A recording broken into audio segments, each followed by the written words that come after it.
ವೃದ್ಧೆಯ ಮೇಲೆ ಅತ್ಯಾಚಾರ ಎಸಗಿ ರಾಬರಿ ಮಾಡಿದ್ದ ಆರೋಪಿಯಿಂದ ದಾಂಡೇಲಿಯ ಕುಳಗಿ ರಸ್ತೆಯ ಅರಣ್ಯ ಪ್ರದೇಶದಲ್ಲಿ ಪೊಲೀಸರ ಮೇಲೆ ಹಲ್ಲೆ, ಆರೋಪಿಯ ಮೇಲೆ ಶೂಟೌಟ್, ಪಿಎಸ್ಐ ಮತ್ತು ಇಬ್ಬರು ಪೊಲೀಸರಿಗೆ ಗಾಯ, ಸಾರ್ವಜನಿಕ ಆಸ್ಪತ್ರೆಗೆ ಎಸ್ಪಿ ಭೇಟಿ. ಜೂನ್ 12ರಂದು ದಾಂಡೇಲಿ ನಗರದ ಐಪಿಎಂ ಹತ್ತಿರದ ಅರಣ್ಯ ಪ್ರದೇಶದಲ್ಲಿ ಪರಿಶಿಷ್ಟ ಜಾತಿಯ ಹಾಗೂ ವಿಶೇಷ ಚೇತನರಾಗಿರುವ ವೃದ್ಧೆಯ ಮೇಲೆ ಅತ್ಯಾಚಾರವೆಸಗಿ ರಾಬರಿ ಮಾಡಿದ್ದ ಆರೋಪಿಯನ್ನು ಹಿಡಿಯಲು ಹೋದ ಸಂದರ್ಭದಲ್ಲಿ ಪಿಎಸ್ಐ ಮತ್ತು ಇಬ್ಬರು ಪೊಲೀಸರ ಮೇಲೆ ಕಲ್ಲು ಹಾಗೂ ಚಾಕುವಿನಿಂದ ಹಲ್ಲೆ ನಡೆಸಿ ಜೀವ ಬೆದರಿಕೆಯನ್ನು ಒಡ್ಡಿದ್ದ ಸಂದರ್ಭದಲ್ಲಿ ಆತ್ಮರಕ್ಷಣೆಗಾಗಿ ಪಿಎಸ್ಐ ಕಿರಣ್ ಪಾಟೀಲ್ ಅವರು ಫೈರಿಂಗ್ ಮಾಡಿದ ಘಟನೆ ಶನಿವಾರ ಸಂಜೆ 6 ಗಂಟೆಯಿಂದ 6:30 ಗಂಟೆಯ ಸಮಯದಲ್ಲಿ ದಾಂಡೇಲಿ ಗ್ರಾಮೀಣ ಪೊಲೀಸ್ ಠಾಣೆಯ ವ್ಯಾಪ್ತಿಯಲ್ಲಿ ಬರುವ ಕುಳುಗಿ ರಸ್ತೆಯ ಅರಣ್ಯ ಪ್ರದೇಶದಲ್ಲಿ ನಡೆದಿದೆ. ವೃದ್ಧೆಯ ಮೇಲೆ ಅತ್ಯಾಚಾರ ಎಸಗಿ ರಾಬರಿ ಮಾಡಿದ್ದ ವ್ಯಕ್ತಿಯ ಗುರುತನ್ನು ಪತ್ತೆ ಹಚ್ಚಿದ ನಂತರ ಜಿಲ್ಲಾ ಪೊಲೀಸ್ ವರಿಷ್ಠಾಧಿಕಾರಿ ನಾರಾಯಣ್ ಎಂ ಹಾಗೂ ಡಿವೈಎಸ್ಪಿ ಶಿವಾನಂದ ಮದರಕಂಡಿ ಅವರ ಮಾರ್ಗದರ್ಶನದಲ್ಲಿ 3 ತಂಡಗಳನ್ನು ರಚಿಸಿ ಆರೋಪಿಯ ಹುಡುಕಾಟವನ್ನು ನಡೆಸಲಾಗಿತ್ತು. ಈ ಕೃತ್ಯ ಎಸಗಿದ ಆರೋಪಿ ಫೈರೋಜ್ ಯಾಸಿನ್ ಯರಗಟ್ಟಿ. ಈತನು ಕುಳಗಿ ರಸ್ತೆಯ ಅರಣ್ಯ ಪ್ರದೇಶದಲ್ಲಿ ಇರುವ ಖಚಿತ ಮಾಹಿತಿಯನ್ನು ಪಡೆದ ಪಿಎಸ್ಐ ಕಿರಣ್ ಪಾಟೀಲ್ ಅವರ ತಂಡ ಅವನನ್ನು ಬಂಧಿಸಲು ಮುಂದಾಗಿತ್ತು.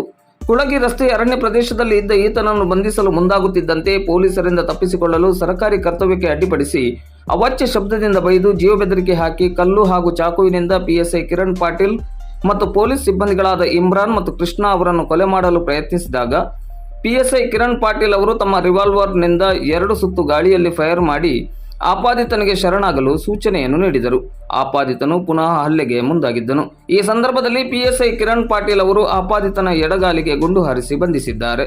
ಈ ಘಟನೆಯಲ್ಲಿ ಪಿಎಸ್ಐ ಕಿರಣ್ ಪಾಟೀಲ್ ಹಾಗೂ ಪೊಲೀಸ್ ಸಿಬ್ಬಂದಿಗಳಾದ ಇಮ್ರಾನ್ ಮತ್ತು ಕೃಷ್ಣ ಅವರಿಗೆ ಗಾಯವಾಗಿದ್ದು, ಗಾಯಗೊಂಡ ಅವರು ಸಾರ್ವಜನಿಕ ಆಸ್ಪತ್ರೆಯಲ್ಲಿ ಚಿಕಿತ್ಸೆಗೆ ದಾಖಲಾಗಿದ್ದಾರೆ.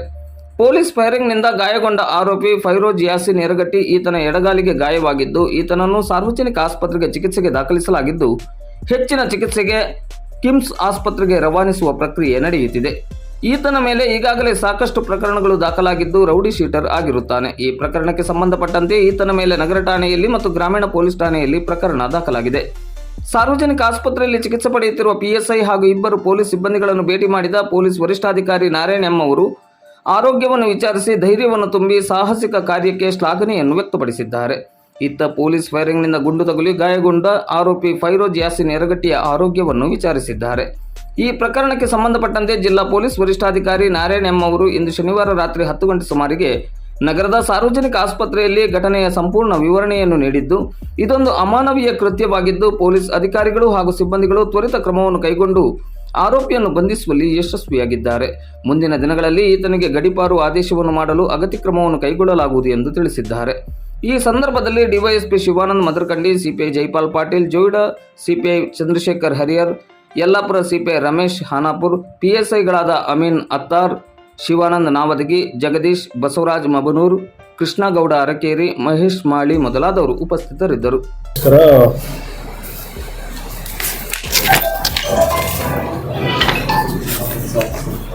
ನಮಸ್ಕಾರ. ನಿಮಗೆಲ್ಲ ಗೊತ್ತಿರೋ ಹಾಗೆ ನಿನ್ನೆ ದಿನಾಂಕ 12ನೇ ತಾರೀಕು ಉತ್ತರ ಕನ್ನಡ ಜಿಲ್ಲೆ ದಾಂಡೇಲಿ ನಗರದ ಪೊಲೀಸ್ ಠಾಣಾ ವ್ಯಾಪ್ತಿಯಲ್ಲಿ ಐಪಿಎಂ ಅರಣ್ಯ ಪ್ರದೇಶದಲ್ಲಿದೆ. ಇದರಲ್ಲಿ ಒಂದು 60 ವರ್ಷ ವಯಸ್ಸಾದಂಥ ಒಂದು ಮಹಿಳೆಗೆ ಒಬ್ಬ ಯಾರೋ ಗುರುತು ತಿಳಿಯುವಂಥ ಒಂದು ವ್ಯಕ್ತಿ ಚಾಕು ತೋರಿಸಿ ಅವ್ರನ್ನ ಬಲವಂತವಾಗಿ ಆ ಮಹಿಳೆ ಹ್ಯಾಂಡಿಕ್ಯಾಪ್ ಸಹ ಒಂದು ಕಾಲು ಹ್ಯಾಂಡಿಕ್ಯಾಪ್ ಆಗಿರುತ್ತೆ, ಅದನ್ನು ದುರ್ಲಾಭ ಪಡೆದು ಒಬ್ಬ ವ್ಯಕ್ತಿ ಕೂಡಿದ ಏನೋ ಈ ಸಂದರ್ಭದಲ್ಲಿ ಅವ್ರ ಮಹಿಳೆಗೆ ಚಾಕು ತೋರಿಸಿ ಅವ್ರನ್ನ ಬಲಾತ್ಕಾರವಾಗಿ ಅಲ್ಲಿಂದ ಅರಣ್ಯ ಪ್ರದೇಶಕ್ಕೆ ತಗೊಂಡು ಹೋಗ್ಬಿಟ್ಟು ಅತ್ಯಾಚಾರ ಮಾಡಿದ್ದಾರೆ. ರಾಬರಿ ಕೂಡ ಅದೇ ರೀತಿ ಅವ್ರ ಹತ್ರ ಇದ್ದಂಥ 5,000 ರೂಪಾಯಿ ಹಣವನ್ನು ಸಹ ಮತ್ತೆ ಅವ್ರದ್ದಂಥ ಒಂದು ಕೀಪ್ಯಾಡ್ ಮೊಬೈಲ್ನ ಸಹ ದರೋಡೆ ಮಾಡಿಕೊಂಡು ಹೋಗಿದ್ದಾರೆ. ಆ ನೊಂದ ಮಹಿಳೆ ಇಮಿಡಿಯೇಟ್ಲಿ ಈ ವಿಷಯವನ್ನು ತಿಳಿಸಿದಾಗ ಕಾರ್ಯಪ್ರವೃತ್ತರಾದಂತಹ ನಮ್ಮ ಡಿಎಸ್ಪಿ ದಾಂಡೇಲಿ ಮದರಕಂಡಿ ಅವರು, ಮತ್ತು ದಾಂಡೇಲಿ ಟೌನ್ ಇನ್ಸ್ಪೆಕ್ಟರ್ ಮತ್ತು ನಮ್ಮ ಇನ್ಚಾರ್ಜ್ ಆಗಿರುವಂಥ ಜೈಪಾಲ್ ಸಿಪಿಐ ಅವರು, ಮತ್ತು ನಮ್ಮ ಪಿಎಸ್ಐ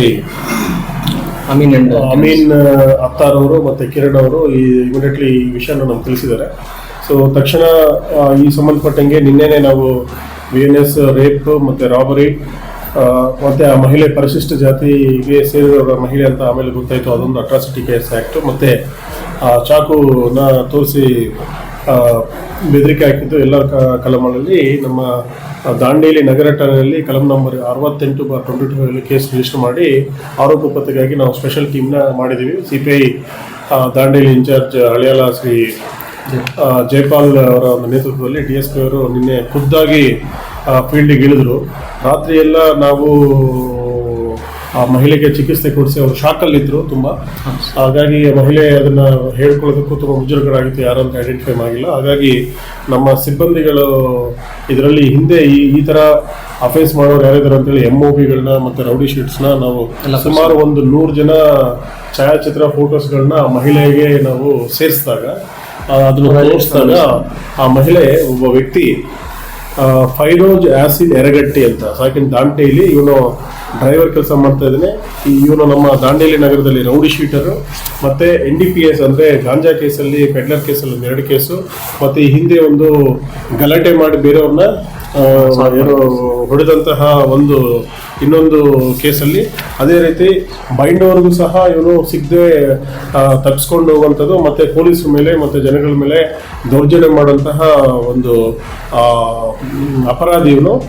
ಹೀಗಾಗಿ ಅವ್ರನ್ನ ಬಲೆ ಬೀಳಿಸೋದಕ್ಕೆ ನಮ್ಮ ಟೀಮು ಪ್ರಯತ್ನ ಮಾಡೋಂಥ ಈ ಸಂದರ್ಭದಲ್ಲಿ ಇವತ್ತು ಸುಮಾರು 6 ಗಂಟೆ ಸಮಯಕ್ಕೆ ಈ ಆರೋಪಿ ಈ ಕುಳಗಿ ರಸ್ತೆಯ ಅರಣ್ಯ ಪ್ರದೇಶದಲ್ಲಿ ಇರೋ ಬಗ್ಗೆ ಮಾಹಿತಿ ಸಿಕ್ಕಿದ ಮೇಲೆ ನಮ್ಮ PSI ತನಿಖೆ ಕಿರಣ್ ಪಾಟೀಲ್ ಮತ್ತು ಸಿಬ್ಬಂದಿಗಳಂತ CPC 576 ಕೃಷ್ಣಪ್ಪ ಬೆಳ್ಳಿವಲ್ಲಿ ಮತ್ತು ಇಮ್ರಾನ್ ಕಂಬಾರ್ ಗಣವಿ ಇವರು ಮತ್ತು ಕಿರಣ್ ಅವ್ರನ್ನ ಒಂದು ಪ್ರೈವೇಟ್ ವೆಹಿಕಲಲ್ಲಿ ಹೋಗ್ತಾ ಇರ್ತಾರೆ. ನಮ್ಮ ಸಬ್ ಇನ್ಸ್ಪೆಕ್ಟರ್ ಯೂನಿಫಾರ್ಮ್ ಇದ್ರು. ಇವ್ರು ನೋಡಿದ ತಕ್ಷಣವೇ ಅವರು ಕೃಷ್ಣಪ್ಪ ಫಸ್ಟ್ ಹೋಗಿ ಹೆಸರು ಇಟ್ಟು ಕೂಗ್ತಾರೆ, ಫೈಲರ್ ನಿಂತ್ಕೊ ಅಂತ. ಯಾವಾಗ ಅವರು ಪೊಲೀಸ್ ಅಂತ ಗೊತ್ತಾದ ತಕ್ಷಣ ಅವ್ನು ಇಮಿಡಿಯೇಟ್ಲಿ ಅರಣ್ಯ ಪ್ರದೇಶಕ್ಕೆ ಓಡೋಗ್ತಾರೆ. ಈ ಹಿಂದೆ ಸಹ ನಾವು ಅವನ ಮೇಲೆ ಕೇಸಸ್ ಇದ್ದಾಗ ಮತ್ತೆ ಈ ಸಮನ್ಸ್ ವಾರೆಂಟ್ಸ್ ಕೊಡೋಗ್ಲೂ ಸಹ ಅವ್ನು ಪೊಲೀಸ್ ನೋಡಿದ ತಕ್ಷಣ ಓಡೋಗ್ತಾ ಇದ್ದ. ಇವರು ಬೆನ್ನಟ್ಟಿದ್ದಾರೆ. ಬೆನ್ನಟ್ಕೊಂಡು ಹಿಡಿದ ತಕ್ಷಣ ಅವನ ಮೇಲೆ ಫಸ್ಟು ಕಲ್ಲಿಂದ ಇವನಿಗೆ ನಮ್ಮ ಕೃಷ್ಣಗೆ ಹೊಡೆಯಕ್ಕೆ ಹೋದಾಗ ಇಮಿಡಿಯೇಟ್ಲಿ ಬಂದಂತ ನಮ್ಮ ಇನ್ನೊಬ್ಬ ಸಿಬ್ಬಂದಿ ಇಮ್ರಾನ್ ಕಂಬರ್ ಗಾವಿ ಇಮಿಡಿಯೇಟ್ಲಿ ಹೋಗಿ ಅವ್ರನ್ನ ಹಿಡ್ಕೊಂಡು ಹೋದಾಗ ಅವ್ರಿಗೆ ಅವನ ಹತ್ರ ಇದ್ದಂತಹ ಒಂದು ಚಾಕುವಿಂದ ಸ್ಟ್ಯಾಪ್ ಮಾಡಕ್ಕೆ ಬಂದಿದ್ದಾನೆ. ಅದಕ್ಕೆ ಅವ್ರಿಗೆ ಕೈಗೆ ಗಾಯ ಆಗಿದೆ. ಇವೆರಡನ್ನೂ ನೋಡ್ತಾ ಇದ್ದಂತಹ ಅವರು ಡ್ರೈವಿಂಗ್ ಮಾಡ್ತಾ ಇದ್ದಾರೆ ನಮ್ಮ PSI ಅವರು. ಇಮಿಡಿಯೇಟ್ ತಕ್ಷಣ ಹೋಗಿ ಫೈರೋಜ್ ನೀನು ನಿಂತ್ಕೋ ಅಂತೇಳಿ ಗಾಲಿನಲ್ಲಿ 2 ಗುಂಡು ಸುತ್ತು ಹಾರಿಸಿದ್ದಾರೆ. ಆದರೂ ಸಹ ಅವನು ಒಪ್ಪಿಲ್ಲ. ಅವನು ಚಾಕಿಂದ PSI ಕುತ್ತಿಗೆಗೇನೆ ಏನೋ ಸ್ಟ್ಯಾಪ್ ಮಾಡೋಕೆ ಬಂದಾಗ ತಪ್ಪಿಸ್ಕೊಂಡಿದ್ದಾರೆ. ಮತ್ತು ಅವರಿಗೆ ರೆಸಿಸ್ಟೆನ್ಸ್ ಮಾರ್ಕಲ್ಲಿ ಕೈ ಮತ್ತು ಕಾಲಿಗೆ ಇಂಜುರಿ ಆಗಿದೆ. ಇನ್ನು ವಿಧಿ ಇಲ್ಲದ ಪರಿಸ್ಥಿತಿಯಲ್ಲಿ ಸೆಲ್ಫ್ ಡಿಫೆನ್ಸ್ಗೋಸ್ಕರ ಆರೋಪಿಯ ಎಡಗಾಲಿಗೆ ಗುಂಡನ್ನು ಹಾರಿಸಿ ಆರೋಪಿನ ಬಂಧನ ಮಾಡಿದ್ದಾರೆ. ಇದು ಸಂಬಂಧಪಟ್ಟಂಗೆ ಈಗಾಗಲೇ ನಮ್ಮ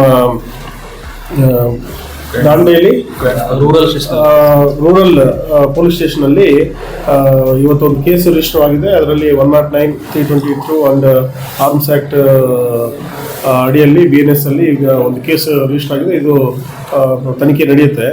ಈ ಫೈರೋಜ್ ಅನ್ನೋನು ಇವನು ರೌಡಿ ಶೀಟರ್ ಆಗಿದ್ದು ದಾಂಡೇಲಿ ನಗರದಲ್ಲಿ ಒಂದು 323, 324 ಕೇಸ್ ಜಗಳದಲ್ಲಿದ್ದಾನೆ. ಮತ್ತು ಹಿಂದೆ ಎಕ್ಸೈಸ್ ಕೇಸಲ್ಲಿ ಈ ಗೋವಾ ಸಾರಾಯಣ ಎಲ್ಲ ಮಾರೋಲ್ಲ ಆ ಕೇಸಲ್ಲಿದ್ದಾನೆ. ಮತ್ತು ದಾಂಡೇಲಿ ನಗರದಲ್ಲಿ ಇನ್ನೊಂದು ಗಾಂಜಾನಲ್ಲಿ NDPS ಕೇಸ್ನ ಆ ಕೇಸಲ್ಲಿದ್ದಾನೆ. ಮತ್ತು ಇವತ್ತು ರೇಪ್ ಕೇಸ್ ಮಾಡಿದ್ದಾನೆ. ಮತ್ತು ಇವತ್ತು ಪೊಲೀಸ್ ಆಫೀಸರ್ಸ್ ಮೇಲೆ ಅಸಾಲ್ಟ್ ಮಾಡೋಂಥ ಇದು ಕೇಸ್ ಆಗಿದೆ. ಇವನ್ನ ಈಗ ಬಂಧನೆ ಮಾಡಿದೆ. ಎಷ್ಟೋ ಸತಿ ಇವರ ಗುಣನ ಏನು ಸರಿ ಮಾಡೋದಕ್ಕೆ ನಮ್ಮವ್ರು ಪ್ರಯತ್ನ ಮಾಡ್ತಾ ಇದ್ದಾರೆ. ಬಾಂಡ್ ಅವ್ರಿಗೂ ಸಹ ಏನು ತಹಶೀಲ್ದಾರ್ ಹತ್ರ ಬರೋದೇ ಇಲ್ಲ. ಸೊ ಹೀಗಾಗಿ ಕಾನೂನನ್ನ ಮೀರಿ ಇವತ್ತು ವಯಸ್ಸು ತಾರತಮ್ಯ ಇಲ್ದರ ಒಂದು ಹ್ಯಾಂಡಿಕ್ಯಾಪ್ ಇವರಿಗೆ ಸಮಾಜ ತಲೆ ತಗ್ಗಿಸುವಂಥ ರೀತಿಯಲ್ಲಿ ಅವನು ರೇಪ್ ಮಾಡೋದನ್ನ ಸಭ್ಯ ಸಮಾಜ ಖಂಡಿಸಬೇಕು. ಈ ಪ್ರಕರಣವನ್ನು ಘಟನೆ ನಡೆದ 24 ಗಂಟೆ ಒಳಗಡೆ ಆರೋಪಿನ ಐಡೆಂಟಿಫೈ ಮಾಡಿ ಅವನ್ನ ಬಂಧಿಸುವಲ್ಲಿ ನಮ್ಮ ದಾಂಡೇಲಿ ನಗರ ಪೊಲೀಸರು ಯಶಸ್ವಿಯಾಗಿದ್ದಾರೆ. ಅವರೆಲ್ಲರಿಗೂ ನನ್ನ ಅಭಿನಂದನೆಗಳು. ಪ್ರಾಣವನ್ನು ಲೆಕ್ಕಿಸದೆ ಅವನು ಆ ಥರ ಒಂದು ರೂಢಿಗತ ಅಪರಾಧ. ಯಾಕಂದ್ರೆ ನಿನ್ನೆ ಏನು ರೇಪ್ ಮಾಡಿದ್ದಾನೆ ಆಯಮ್ಮನಿಗೂ ಸಹ ಇದೇ ಚಾಕುನ ಅವ್ರಿಗೆ ಯೂಸ್ ಮಾಡಿದ್ದಾನೆ, ತೋರಿಸಿದ್ದಾರೆ. ಈ ತರ ಕ್ರಿಮಿನಲ್ ವ್ಯಕ್ತಿಯನ್ನ ಬೆನ್ನಟ್ಟೋದ್ರಲ್ಲಿ ಮತ್ತೆ ಇದಕ್ಕೆ ಯಾರು ಆ ನೊಂದ ಮಹಿಳೆ ಇದ್ದಾರೆ ಅವರಿಗೆ ನಾವು ಧನ್ಯವಾದ ಹೇಳಕ್ಕೆ ಇಷ್ಟಪಡ್ತೀವಿ. ಯಾಕಂದ್ರೆ ನಾವು 100 ಜನದ ಮೇಲೆ ಎಲ್ಲ ಫೋಟೋಸ್ ಮತ್ತೆ ವಿಡಿಯೋಸ್ ಎಲ್ಲ ತೋರಿಸಿದ ಮೇಲೆ ಆ ತಾಯಿ ಇವನ್ನ ಐಡೆಂಟಿಫೈ ಮಾಡೋದು, ಇಲ್ಲದ್ರೆ ನಮಗೆ ಯಾವುದೋ CCTV ಕುರು ಇಲ್ಲ ಅಥವಾ ಇನ್ನೊಂದು ಯಾವುದಿಲ್ಲ. ಆಮೇಲೆ ಈಗ ಪ್ರಾಥಮಿಕ ವಿಚಾರ ನಾವು ಈಗ ಮಾಡಿದಾಗ ಕೃತ್ಯ ನಡೆದ ಬಗ್ಗೆ ಅವನು ತಪ್ಪೊಪ್ಪಿಗೆ ನೀಡಿದ್ದಾನೆ. ಸೊ ಮುಂದಿನ ತನಿಖೆಯನ್ನು ನಾವು ನಡೆಸ್ತೀವಿ. ಅದು ಈ ಕೇಸಲ್ಲೂ ತನಿಖೆ ನಡೆಯುತ್ತೆ. ಒಟ್ಟಾರೆಯಾಗಿ ಒಂದು ಸಮಾಜ ತಲೆ ತಗ್ಗಿಸುವಂತ ಕೆಲಸ ಮಾಡಿದ್ದಾರೆ.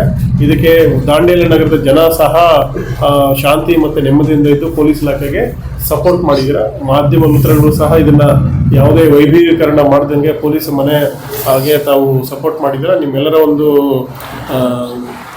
ಸಪೋರ್ಟಿಂದ ಇವತ್ತು ಕೇಸ್ ಪತ್ತೆ ಆಯಿತು. ಆ್ಯಕ್ಚುಲಿ ಈಗ ನಾವು ಮಾತಾಡ್ತಾ ಇದ್ವಿ, ನಾವು ಇವತ್ತು ಅವ್ನು ಅರೆಸ್ಟ್ ಮಾಡಿಲ್ಲ ಅಂದರೆ ಇಮಿಡಿಯೇಟ್ಲಿ ನಾಳೆ ಯಾರ ಹತ್ರ, ಯಾಕಂದ್ರೆ ಇದು ಕೇಸ್ ಆಗಿದೆ ಅನ್ನೋದು ಗೊತ್ತಾದ ತಕ್ಷಣ ಬೇರೆಯವ್ರ ಹತ್ರ ದುಡ್ಡು ಇಸ್ಕೊಂಡು ಹೋಗ್ತಾನೆ. ಬಟ್ ಇವನ್ ಕಂಡ್ರೆ ನನಗೆ ಗೊತ್ತಿರೋ ಹಾಗೆ ಇಲ್ಲಿರುವಂತಹ ಹಳ್ಳಿ ಈ ಎಂಟೈರ್ ದಾಂಡೇಲಿಗೆ ಇವನು ಪೀಡಕನಾಗಿದ್ದಾನೆ. ಯಾರು ಇವನಿಗೆ ದುಡ್ಡು ಕೊಟ್ಟಿಲ್ಲ ಅಥವಾ ಇವನು ಈ ಥರ ಮಾಡಿದಾನಂತ ಎಲ್ಲರೂ ಗುಸು ಬಂದಾದ್ಮೇಲೆ ಇವನ್ನೆಲ್ಲ ಅವಾಯ್ಡ್ ಮಾಡಿದ್ದಾರೆ. ಇವತ್ತೇನೋ ಅವನಿಗೆ ದುಡ್ಡು ಸಿಕ್ಕಿದ್ರೆ ಅವನು ಇಮಿಡಿಯೇಟ್ಲಿ ಒಂದು 1,000, 5,000, 10,000 ಆದಮೇಲೆ ಇವನು ಇಮಿಡಿಯೇಟ್ಲಿ ಇಲ್ಲಿಂದ ಎಸ್ಕೇಪ್ ಆಗಿ ನಮ್ಮ ಕೈಗೆ ಸಿಗಬಾರ್ದು ಅಂತಲೇ ಅವ್ನ ಮೈಂಡಲ್ಲಿ ಇತ್ತು. ಬಟ್ ನಮ್ಮ ಈ ಕಡೆ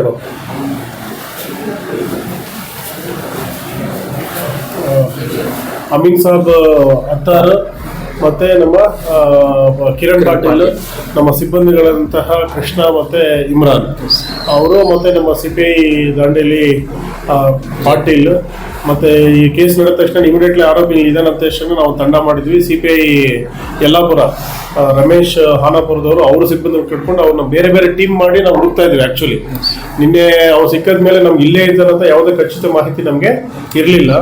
ನಾವು ಅವನು ಎಲ್ಲೆಲ್ಲಿ ಇರ್ಬೋದು ಅಂತ ನಮ್ಗೆ ವಿಷಯ ಗೊತ್ತಾಗಿದ್ದೆ ಇವತ್ತು ಸಂಜೆ ಅವನು ಯಾರು ಅಂತ ಐಡೆಂಟಿಫೈ ಆಗಿದ್ದು. ಅದಾದ ತಕ್ಷಣ ಯಲ್ಲಾಪುರ ಇನ್ಸ್ಪೆಕ್ಟರ್ ಮತ್ತೆ ಜೈಪಾಲ್ ಅವರ ಇದರಲ್ಲಿ ಮತ್ತೆ CPI ಜೋಯ್ಡಾ ಹರಿಹರ ಅವರಲ್ಲಿ ಟೋಟಲ್ 3 ತಂಡ ಮಾಡಿದ್ವಿ. 3 ಜನ 3 ಕಡೆ ಎಲ್ಲ ಹುಡುಕ್ತಾ ಇದ್ರು ಒಂದು ಎಲ್ಲ ಕಡೆ. ಬಟ್ ಈ ಟೀಮ್ಗೆ ಇವನು ಸಿಕ್ಕಿದ. ಸೊ ಎನಿವೇ ನಡೆದು ಬರದಂಥ ಘಟನೆ ಮತ್ತು ದಾಂಡೇಲಿ ನಗರ ಬೆಚ್ಚಿಬಿಡುವಂಥ ಕೆಲಸ ಮಾಡಿದ್ದಾನೆ. ಅವನಿಗೆ ಬಂಧನ ಮಾಡೋದ್ರಲ್ಲಿ ನಾವು ಯಶಸ್ಸು ಮಾಡಿದ್ವಿ. ಇದನ್ನೆಲ್ಲ ವಿಚಾರಣೆ ಮಾಡಿ ಶೀಘ್ರಕ್ಕೆ ನ್ಯಾಯಾಲಯದಲ್ಲಿ ಚಾರ್ಜ್ ಶೀಟ್ ಕೊಡುವಂಥ ಕೆಲಸ ಮಾಡ್ತೀವಿ. ಮತ್ತು ಅವನ್ನ ಗೂಂಡಾ ಆ್ಯಕ್ಟಲ್ಲಿ ಅಥವಾ ಪರ್ಮನೆಂಟಾಗಿ ಈ ಊರಿಂದ ಅವನ್ನ ಗಡೀಪಾರು ಮಾಡೋದಕ್ಕೆ ಏನೆಲ್ಲ ಕ್ರಮ ತಗೋಬೇಕು ನಾವು ತಗೋತೀವಿ.